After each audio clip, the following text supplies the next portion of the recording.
காயகல்பம் அப்படின்னா என்ன அப்படின்னு சில பேஷண்ட்ஸ் கேட்குறாங்க.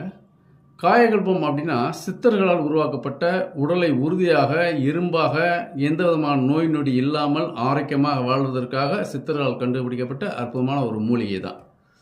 அது மூலிகையாக இருக்குது, லேகியமாக இருக்குது, பவுடராக கொடுக்குறாங்க. இன்னும் சில பாரம்பரிய சித்தர்கள் கொடுத்துக்கிட்டு இருக்காங்க. அதை சாப்பிட்டீங்கன்னா எந்த நோய் இருந்தாலும் சரியாயிரும், நோய்கள் வராமல் நம்மளை பாதுகாத்துக்கலாம். அற்புதமான மூலிகைங்க, மிக அற்புதம். அதை பாரம்பரிய சித்த வைத்தியர்கள் தான் ஒரு சில பேர் அதை ரெடி பண்ணி கொடுக்குறாங்க.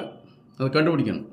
சரி, அப்படி காயகல்ப அந்த மருந்துக்கு சமமாக முத்திரையில் என்ன இருக்குது அப்படின்னு நம்ம ஆராய்ச்சி பண்ணி பார்க்கும்போது ஒரு சில பேர்கிட்ட, ஒரு சில நம்முடைய இந்த முத்திரையில் அனுபவமற்ற நிபுணத்துவம் பெற்ற சில பேர்கிட்ட நம்ம கேட்கும்போது சில இது சொல்கிறாங்க, காயகல்ப முத்திரைன்னு சொல்கிறாங்க.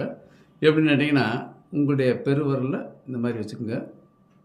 இந்த மாதிரி வச்சுட்டு இந்த மற்ற 3 வரலையும் முடியும். இது 2 கையிலும் பண்ணலாம். அவ்வளோதான். குறைந்தது 10 நிமிடங்கள் முதல் 20 நிமிடம் வச்சுக்கலாம். ஒரு நாளைக்கு 2 வேளைகள் இதை பயன்படுத்தலாம். வெறுந்தரையில் உட்காரக்கூடாது. பெட்ஷீட் விரிச்சு உட்காந்துக்கணும். சேரில் உட்காந்துக்கலாம், நிமிர்ந்து உட்காந்துக்கலாம், வஜ்ராசனம் பத்மாசனத்தில் உட்காந்துக்கலாம். சாப்பிட்ட உடனே பண்ணக்கூடாது. இப்படி சில விதிமுறைகளை பார்த்து நீங்கள் ரெகுலராக இதை ப்ராக்டிஸ் பண்ணிட்டே வந்தீங்கன்னா உடல் என்றும் ஆரோக்கியமாக இருக்கும். நன்றி, வணக்கம்.